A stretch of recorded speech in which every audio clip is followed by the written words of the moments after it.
Welcome to all of you on this my YouTube channel. तो बच्चों, आप सभी को मालूम है कि इससे पहले हम लोग electric field intensity electric dipole के एक्सियल लाइन के किसी पॉइंट पर कैसे निकालते हैं उसके बारे में सीखा था।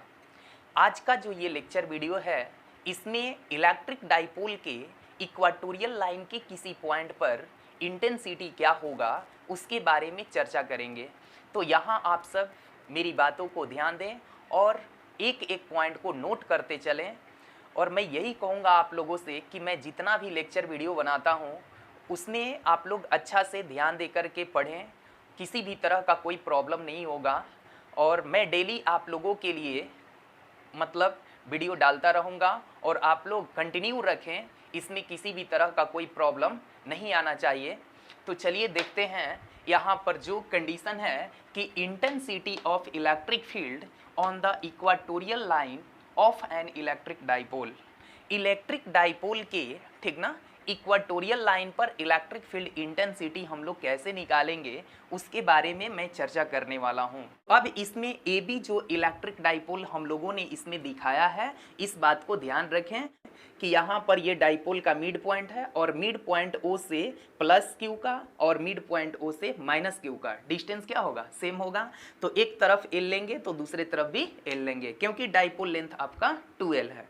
तो चलिए बच्चों, और इसमें मैं एक बात चर्चा कर दे रहा हूँ कि इलेक्ट्रिक डाइपोल मोमेंट की बात करते हैं। तो इलेक्ट्रिक डाइपोल मोमेंट आपको पता है कि इस डाइपोल के दोनों में से किसी एक चार्ज का मैग्नीट्यूड होता है और इनटू में डाइपोल लेंथ। तो डाइपोल लेंथ कितना हो जाएगा भाई, एल कितना होगा 2l है। तो यहाँ पर q इंटू 2l और यहाँ p कैप लिखने का मतलब ये है कि इसका डायरेक्शन है, डाइपोल मोमेंट का जो डायरेक्शन है उसको हम लोग किससे दिखा सकते हैं, p कैप से। और ये जो डायरेक्शन होता है आपको ये भी पता है कि निगेटिव से पॉजिटिव की ओर होता है, इसलिए इस इलेक्ट्रिक डाइपोल का जो डाइपोल मोमेंट है ये निगेटिव चार्ज से पॉजिटिव चार्ज की ओर इधर दिखा है। तो इसमें डाइपोल मोमेंट का जो डायरेक्शन है यहाँ पर ऐसे दिखाया गया है। अब हम लोगों को ये देखना है कि इस डाइपोल के वजह से इसके इक्वाटोरियल लाइन के किसी पॉइंट पर इलेक्ट्रिक फील्ड इंटेंसिटी फाइंड करना है। तो इसके लिए हम लोग थोड़ा ध्यान देंगे कि यहाँ देखो, ये मैं बताया था जब इलेक्ट्रिक डाइपोल पढ़ा रहा था कि इक्वाटोरियल लाइन किसको बोलेंगे। तो डाइपोल के मिड पॉइंट से जो परपेंडिकुलर डिस्टेंस होता है, जो परपेंडिकुलर लाइन होता है, तो उस परपेंडिकुलर लाइन को हम लोग इक्वाटोरियल लाइन कहते हैं। ये जरूरी नहीं है कि इसको ऊपर ही दिखाएंगे, इस इक्वाटोरियल लाइन को नीचे भी दिखा सकते हैं, ऐसे भी, यानी कि परपेंडिकुलर ऐसे बाहर की ओर इसको इधर भी दिखा सकते हैं। तो यहाँ पर ये मिड पॉइंट से ये एक परपेंडिकुलर डिस्टेंस r डिस्टेंस पर, यानी कि यहाँ पर एक लेंथ लिए हैं, अब यहाँ पर एक लाइन जो ड्रॉ किए हैं तो ये r डिस्टेंस है, ये परपेंडिकुलर लाइन है, ठीक है, इसके मिड पॉइंट से। तो इस लाइन को हम लोग कहेंगे इक्वाटोरियल लाइन। तो इस लाइन के किसी पॉइंट पर हम लोगों को इलेक्ट्रिक फील्ड इंटेंसिटी फाइंड करना है। तो इसके लिए बस इतनी बातें ध्यान रखनी है कि जितने भी ये देखो डाइपोल के जो इंडिविजुअल चार्ज है, ये जो अलग अलग दोनों चार्ज है, ये दोनों चार्ज के वजह से पहले यानी कि इस लाइन के किसी पॉइंट पर इलेक्ट्रिक फील्ड इंटेंसिटी हम लोग फाइंड कर लेंगे। प्लस के वजह से इस पॉइंट पर, इस लाइन के किसी पॉइंट पर, तो जैसे मान लो कि ये हम लाइन लिए हैं और ये लाइन को हम कह रहे हैं कि ये इक्वाटोरियल लाइन है, तो इस इक्वाटोरियल लाइन पर एक पॉइंट हमने सी लिया है और ये जो सी पॉइंट है इस पर हम नेट इलेक्ट्रिक फील्ड इंटेंसिटी निकालना चाहते हैं डाइपोल के वजह से। तो इसमें करना क्या है कि पहले प्लस के वजह से देख लो और फिर उसके बाद माइनस के वजह से देख लो। तो प्लस के वजह से सी पर जो इंटेंसिटी देखेंगे तो आपको पता है कि प्लस के वजह से इंटेंसिटी हमेशा प्लस से दूर दिखाते हैं, यानी कि अवे फ्रॉम द चार्ज होता है, ठीक है। और यहाँ पर माइनस के वजह से जो होता है टुवार्ड्स द चार्ज होता है। किसी पॉइंट पर इंटेंसिटी की बात करते हैं तो निगेटिव चार्ज के वजह से electric field intensity negative charge के लॉन्ग दिखाते हैं। जैसे आपको पता है कि प्लस क्यू के वजह से दिखाना है तो प्लस से दूर दिखा दो, अब माइनस क्यू के वजह से किसी पॉइंट पर दिखाना है तो माइनस की ओर दिखा दो इंटेंसिटी। ये सब कंडीशन ये पॉइंट चार्ज की वजह से हम लोग स्टडी किए हैं। तो बच्चों यहाँ पर हम लोग ये बात को ध्यान रखेंगे कि यहाँ जो भी मैं बात बताने जा रहा हूँ आप लोगों को, तो इस चीज़ को समझें। तो प्लस की वजह से इसी पॉइंट पर क्या होगा कि प्लस से ऐसे दूर दिखा देंगे और माइनस की वजह से इसी पॉइंट पर इंटेंसिटी माइनस की ओर दिखा देंगे। तो ए पॉइंट पर प्लस क्यू चार्ज है, तो यानी कि ए के वजह से, ए पॉइंट पर जो चार्ज है उसके वजह से इंटेंसिटी इधर है, तो इसलिए इसका नाम दे दो वेक्टर ही है। और यहाँ B पर जो चार्ज है माइनस क्यू है, इसके वजह से इंटेंसिटी किधर होगा, माइनस की ओर होगा, तो इसका नाम दे दो वेक्टर EV। तो यहाँ पर इसका डिस्टेंस अगर हम चाहें तो यहाँ पर ले सकते हैं कि रूट में क्या होगा, r square plus L square, ये डिस्टेंस हम लोगों को मिल जाएगा। क्योंकि यहाँ पर हम लोगों का जो भी है कि यहाँ देखो ये हो गया हम लोग का क्या हो गया, इस ट्रायंगल का परपेंडिकुलर हो गया, और ये क्या हो गया, बेस हो गया, और इस तरह से ये हाइपोटेनस निकाल दो। तो ये डिस्टेंस हम लोगों का AC मिल गया, और AC equal r square plus L square. ठीक उसी तरह से जितना ये ट्रायंगल है सेम वही ट्रायंगल है, इसमें ये r और ये क्या है, l है दूसरे तरफ, तो इसका भी डिस्टेंस जो होगा B से C का वो भी कितना होगा, रूट में r square plus L square. तो यहाँ तक आप लोग इस बात को समझ रहे होंगे। अब यहाँ हम लोग बात कर लेते हैं कि यहाँ C पॉइंट पर इंटेंसिटी, नेट इंटेंसिटी कैसे निकाल लें। तो C पॉइंट पर जब नेट इंटेंसिटी निकालना है वो कैसे करना है, अगर मान लो कि ये एंगल हम लोगों का थीटा है, तो जाहिर सी बात है कि ये वाला लाइन और ये लाइन एक दूसरे के पैरेलल है, तो यहाँ पर ये एंगल थीटा है तो ये भी एंगल थीटा होगा। और आपको ये भी पता है कि ये जो एंगल है और ये एंगल ये भी एक दूसरे का क्या होगा, यानी कि इक्वल होगा, क्योंकि ये भी हम लोग लिख सकते हैं अल्टरनेट एंगल के थ्रू, और ये एंगल थीटा है तो ये भी एंगल क्या होगा, करस्पॉन्डिंग एंगल के थ्रू। यहाँ पर ये थीटा तो ये भी क्या होगा, थीटा होगा। अब हम लोग इसमें बात कर लेते हैं कि यहाँ पर देखो वेक्टर EA, अब इसका दो कंपोनेंट तोड़ दो, जिसके साथ एंगल होगा उसको क्या लेना है, कॉस में लेना है। तो इसका एक कंपोनेंट तोड़ेंगे तो EA कॉस थीटा, और ये इधर जो होगा तो इसका एक परपेंडिकुलर कंपोनेंट अगर इधर देखा जाए तो ये क्या हो जाएगा, EA साइन थीटा हो जाएगा। ठीक उसी तरह से EB का दो कंपोनेंट, एक हो जाएगा इस डायरेक्शन में EB कॉस थीटा, और दूसरा कंपोनेंट जो होगा क्या होगा, EB साइन थीटा नीचे की ओर होगा। अब यहाँ पर ये दोनों एक दूसरे के अपोजिट है, अपोजिट है तो ये दोनों एक दूसरे को कैंसल कर देंगे। क्यों, क्योंकि यहाँ पर आप सभी को मालूम होना चाहिए कि जो वेक्टर EA का मॉड होगा वो वेक्टर EB के मॉड के इक्वल होगा, क्योंकि यहाँ से इस पॉइंट का डिस्टेंस और यहाँ से इस पॉइंट का डिस्टेंस सेम है, और चार्ज का मैग्नीट्यूड भी सेम है। तो इसका इफेक्ट इस पॉइंट पर उतना ही होना चाहिए जितना कि इसका इफेक्ट इस पॉइंट पर होगा। हाँ, लेकिन ये दोनों का डायरेक्शन अलग अलग है, इसके वजह से इसका इफेक्ट इधर है तो इसके वजह से इसका इफेक्ट इधर होगा। अब ये कंडीशन है, तो अब यहाँ पर हम लोग क्या करेंगे कि आप सभी को मालूम है कि किसी पॉइंट चार्ज की वजह से अगर किसी r डिस्टेंस पर अगर इंटेंसिटी देखते हैं या प्लस हो या माइनस हो तो E इक्वल क्या लिखते हैं, KQ/r स्क्वायर, मैग्नीट्यूड इतना होता है r डिस्टेंस पर। तो ठीक उसी तरह से यहाँ से प्लस Q से यहाँ पर r डिस्टेंस के जगह पर कितना है, रूट में r square plus L square. तो यहाँ पर क्या लिखेंगे, Q/r स्क्वायर के जगह पर हम लोग रूट में क्या रखेंगे, तो रूट में रखेंगे r square plus L square का होल स्क्वायर। ठीक उतना ही इसके वजह से भी इस पॉइंट पर होगा, क्योंकि इसमें भी चार्ज Q है, इसका भी मैग्नीट्यूड Q है, तो Q/, इसमें क्या होगा, बस ये माइनस की वजह से इंटेंसिटी का डायरेक्शन केवल इधर हो गया, अब प्लस की वजह से इंटेंसिटी का डायरेक्शन इधर है, बट ये दोनों का मैग्नीट्यूड आपस में यहाँ पर क्या है, इक्वल है। तो ये बातें ध्यान रखेंगे कि यहाँ पर जो मैग्नीट्यूड होगा ये इसके वजह से और इसके वजह से दोनों क्या होगा, सेम होगा इस पॉइंट पर। अब यहाँ पर हम लोग बात कर लेते हैं थीटा है, तो ये दोनों आपस में क्या है, एक दूसरे के इक्वल और अपोजिट है, क्योंकि यहाँ पर दोनों कंडीशन यानी कि दोनों का मैग्नीट्यूड क्या होगा, सेम होगा। तो ये दोनों एक दूसरे को कैंसिल कर देंगे, और जैसे ही कैंसिल करेंगे तो बस रिजल्ट केवल इधर बचेगा, और नेट इंटेंसिटी हम लोगों को देख लेना है कि C पॉइंट पर क्या होगा। ओके, तो अब इसके लिए कंडीशन यहाँ पर क्या करेंगे कि अब इसमें हम लोग ये जो भी बात करेंगे अब यहाँ देखना है, तो अब इसमें net intensity of electric field at point C पर नेट इंटेंसिटी देखेंगे। तो वेक्टर E की अगर हम बात कर लें तो वेक्टर E इक्वल क्या मिलेगा। तो अब यहां मैं थोड़ा सा आप लोगों को एक बात बता दे रहा हूं, नेट इंटेंसिटी निकालना। आपको मालूम है कि यहां पर ये जो कंडीशन इसमें दिख रहा है ये किसके लॉन्ग है, तो ये पॉजिटिव एक्स एक्सिस के लॉन्ग है। इधर हम चाहें तो आई कैप ले सकते हैं, क्योंकि पॉजिटिव एक्स एक्सिस के डायरेक्शन में अगर हम बात करें तो डायरेक्शन या यूनिट वेक्टर की जो हम चर्चा करते हैं वो क्या होता है, आई कैप होता है।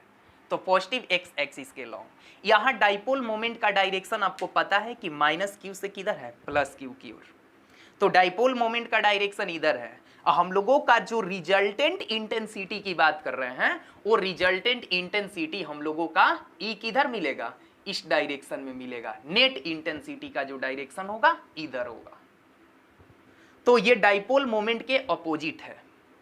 तो यहां पर अगर हम चर्चा करें तो इस कंडीशन में आप लोग लिख सकते हैं कि जो आई कैप होगा माइनस पी कैप के इक्वल होगा। ये बात हम लोग लिख सकते हैं। यहां पर एक बात को यहां नोट कर सकते हैं। अकॉर्डिंग टू फिगर अगर बात करें तो ये डाइपोल मोमेंट का डायरेक्शन इधर इंडिकेट कर रहा है, और यहां पर जो आई कैप की बात कर रहे हैं तो ये आई कैप इधर, यानी कि नेट इंटेंसिटी का जो डायरेक्शन है ये पॉजिटिव एक्स एक्सिस के लॉन्ग है, और इधर पॉजिटिव एक्स एक्सिस के लॉन्ग अगर हम बात करें तो यहां पर आई कैप ले सकते हैं। अगर यही प्लस यहां होता, माइनस यहां होता, तो नेट इंटेंसिटी इधर होता और डाइपोल मोमेंट का डायरेक्शन इधर होता। तो भी उस कंडीशन में जो भी है हम लोग, यानी कि आई कैप और जो भी लिखेंगे पी कैप, एक दूसरे के क्या होगा, अपोजिट होता। तो उसमें क्या होता, I cap equal minus P cap लिखते, या तो P cap equal minus I cap लिखते। अगर ये वाला प्लस यहां होता, ये वाला माइनस यहां होता, तो डाइपोल मोमेंट का डायरेक्शन माइनस से प्लस की ओर। यहां पर डाइपोल मोमेंट का डायरेक्शन माइनस से प्लस की ओर, तो इधर निगेटिव एक्स एक्सिस के लॉन्ग हो गया, और ये जो नेट इंटेंसिटी है हम लोग का पॉजिटिव एक्स एक्सिस के लॉन्ग दिख रहा है। तो यहां पर बस इतनी बातें ध्यान रखना है कि ये डाइपोल मोमेंट का जो डायरेक्शन है ये इस इंटेंसिटी के डायरेक्शन के क्या है, अपोजिट है। और इंटेंसिटी का जो डायरेक्शन, नेट इंटेंसिटी का हम लोग का डायरेक्शन मिलेगा, वो किधर मिलेगा, पॉजिटिव एक्स एक्सिस के लॉन्ग। तो यहां पर जो आई कैप होगा वो माइनस पी कैप के इक्वल लिख सकते हैं। ये कंडीशन यहां पर दिखा सकते हैं। तो यहां अगर हम बात करें कि नेट इंटेंसिटी और इसके लिए इक्वाटोरियल लगा देंगे। यहां पर ये जो लाइन पर हम बात कर रहे हैं, जिस लाइन पर निकाल रहे हैं डाइपोल का, तो इक्वाटोरियल लाइन का एक पॉइंट सी है। तो यहां पर नेट इंटेंसिटी के लिए वेक्टर ई इक्वाटोरियल का कंडीशन यहां पर इसमें जोड़ देंगे, ताकि ये हम समझेंगे कि ये जो है नेट इंटेंसिटी किस लाइन का है, इक्वाटोरियल लाइन का है। अब यहां पर चलो बात करते हैं, तो इसमें ई ए कॉस थीटा और एक ई बी कॉस थीटा है। तो यहां आप लोग लिख सकते हैं कि 2EA कॉस थीटा, क्योंकि ये E A cos theta E B cos theta दोनों को ऐड कर दो, और आपको पता है कि वेक्टर ई ए का मैग्नीट्यूड वेक्टर ई बी के मैग्नीट्यूड के इक्वल है। जो दोनों चार्ज का जो इंटेंसिटी का मैग्नीट्यूड है, ठीक ना, वो इस पॉइंट पर क्या होगा, सेम होगा। तो चलो बच्चों, यहाँ पर इस बात को ध्यान में रखते हुए हम लोग वेक्टर ई इक्वाटोरियल की अगर हम बात कर लें, यानी कि यहाँ पर नेट इंटेंसिटी की बात कर लें सी पॉइंट पर, तो ये क्या होगा 2EA कॉस थीटा, इतना लिख सकते हैं। और इसमें हम लोग लिख सकते हैं आई कैप, क्योंकि ये किधर है, पॉजिटिव एक्स एक्सिस के डायरेक्शन में। तो यहाँ आई कैप, और इस कंडीशन में इसको लिखा जा सकता है 2EA कॉस थीटा, और आई कैप के जगह पर क्या लिख सकते हैं, पी कैप, लेकिन माइनस का चिन्ह होगा, क्योंकि आपको पता है जो आई कैप है वो माइनस पी कैप के इक्वल है। तो यहाँ आई कैप के जगह पर माइनस पी कैप रखेंगे, जो माइनस को हमने शुरू में यहाँ लगा दिया। ये इस तरह से ये इक्वेशन हम लोगों का ये कंडीशन बन गया। बात इतना हो गया। अब चलो इस इक्वेशन को हम लोग क्या ले लेते हैं, फर्स्ट, और इस इक्वेशन को क्या ले लेंगे, सेकेंड ले लेंगे। ये कंडीशन है। अब यहां पर हम लोगों को ये बात ध्यान रखना है कि इसमें अब देखना है कि कॉस थीटा आ रहा है, तो कॉस थीटा कैसे निकालेंगे। तो सबको यहां पर फ्रॉम गिवन फिगर के अकॉर्डिंग अगर हम कॉस थीटा की बात करें, तो कॉस थीटा इक्वल यहां पर हम लोग कितना लिख सकते हैं, तो cos theta equal base by hypotenuse. तो बेस इसमें कॉस थीटा मान लो इस ट्रायंगल में लेकर चल दो, तो बेस इसका कितना हो गया, L, तो L।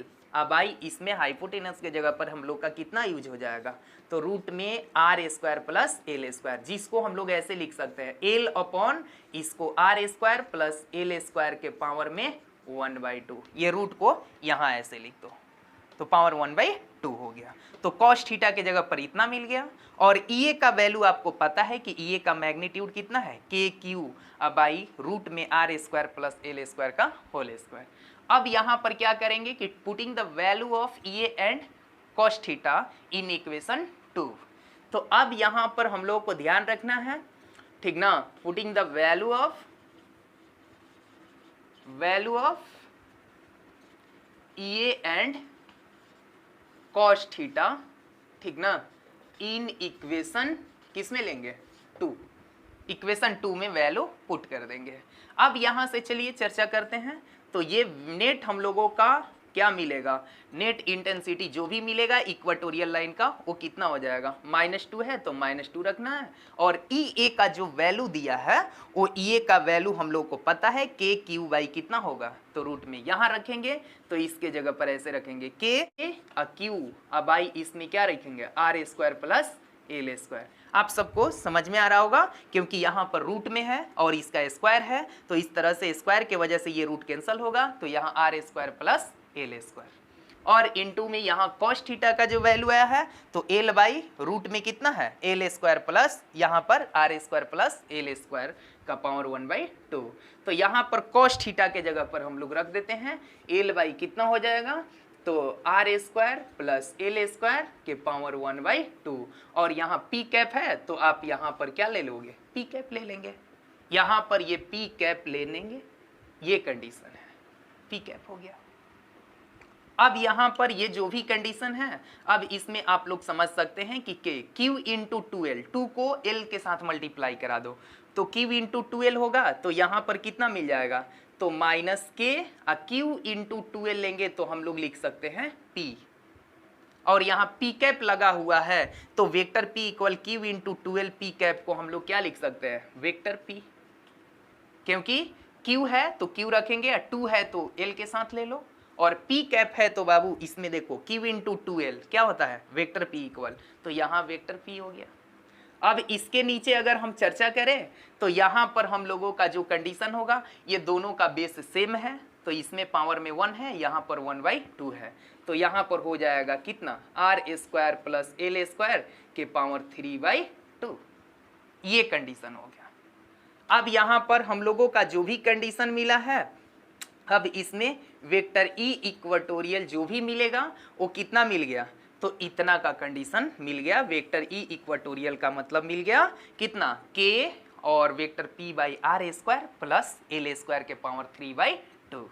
यहाँ तक आप लोग इस इक्वेशन को 3 तक इसमें ऐसे समझ सकते हैं कि ये जो है हम लोग का इक्वेटोरियल लाइन के किसी पॉइंट पर इलेक्ट्रिक फील्ड इंटेंसिटी है, किसके वजह से, तो डाइपोल के वजह से। अब यहाँ पर अगर हम बात करें इफ जो L होगा वो वेरी वेरी लेस देन होता है किससे, R से। आपको पता है कि L जो है ये डाइपोल लेंथ होता है, बहुत छोटा होता है, तो R के रिस्पेक्ट में बहुत छोटा होगा, तो इस कंडीशन में L को क्या करेंगे, छोड़ देंगे। जैसे ही L को छोड़ेंगे तो पावर में यहाँ पर कितना है 3/2, और इसमें R स्क्वायर है तो स्क्वायर से ये 2 कैंसिल हो जाएगा, 3/2 है तो, क्योंकि L स्क्वायर को छोड़ दोगे तो यहाँ पर R स्क्वायर इंटू में कितना होगा 3/2, 2 से 2 क्या होगा इसमें का कैंसल, तो R के पावर 3 बचेगा। और इस तरह से हम लोगों का जो कंडीशन होगा तो E वेक्टर E इक्वेटोरियल का मतलब हो गया माइनस के अब वेक्टर P बाई कितना हो गया RQ। इस तरह से ये इक्वेशन हम लोगों का जो मिला ये कितना है, इक्वेशन 4 है। और यहाँ पर हम बोल सकते हैं कि ये इक्वेटोरियल लाइन के किसी पॉइंट पर, ठीक ना, इलेक्ट्रिक फील्ड इंटेंसिटी का व्यंजक यहाँ पर एक्सप्रेशन है। और ये जो भी है आप लोग को ध्यान रखना होगा कि यहाँ इसमें माइनस का चिन्ह है, तो माइनस का चिन्ह है तो इसका अर्थ है कि ये जो कंडीशन हम लोग को दिख रहा है कि जो ये डाइपोल मोमेंट का जो डायरेक्शन है और इलेक्ट्रिक फील्ड इंटेंसिटी का डायरेक्शन है ये दोनों एक दूसरे के अपोजिट है। लेकिन कल वाला जो कंडीशन, इससे पहले वाला जो वीडियो लेक्चर था उसमें मैं आप लोगों को बताया था कि वहां पर जो ई एक्सियल आया करता था, जो वेक्टर ई एक्सियल की मैं बात कर रहा था, तो उसमें क्या था के अब vector 2p by R Q, यानी कि इलेक्ट्रिक फील्ड इंटेंसिटी और वेक्टर p दोनों सेम डायरेक्शन में था, यानी कि डाइपोल मोमेंट के डायरेक्शन में नेट इलेक्ट्रिक फील्ड इंटेंसिटी मिलता था। कब, जब उसके एक्सियल लाइन पर देखा करते थे तब। यहाँ पर इस इक्वेटोरियल लाइन पर हम देख रहे हैं तो vector p by R Q, इसमें vector 2p by R Q, वो भी ये कंडीशन है कि मैग्नीट्यूड में ये डबल भी आया है इससे। ये देखो इसका मैग्नीट्यूड केवल वेक्टर p है, इसका मैग्नीट्यूड की बात करें तो वेक्टर 2p है इसमें। तो यहाँ vector p by R Q का कंडीशन दे रहा है या vector 2p by R Q का कंडीशन है। तो इक्वेटोरियल लाइन पर अगर हम बात करें तो एक्सियल लाइन का आधा इंटेंसिटी होगा, हाफ होगा, तो ये बातें ध्यान रखेंगे कि इलेक्ट्रिक फील्ड इंटेंसिटी की अगर चर्चा करेंगे डाइपोल के वजह से उसके एक्सियल लाइन पर, तो उसके इक्वाटोरियल लाइन के डबल होता है, क्योंकि k वेक्टर 2p/r⁴। इसमें माइनस का चिन्ह है, तो माइनस का चिन्ह ये इंडिकेट करता है कि इंटेंसिटी और डाइपोल मोमेंट यहां पर एक दूसरे के अपोजिट होते हैं।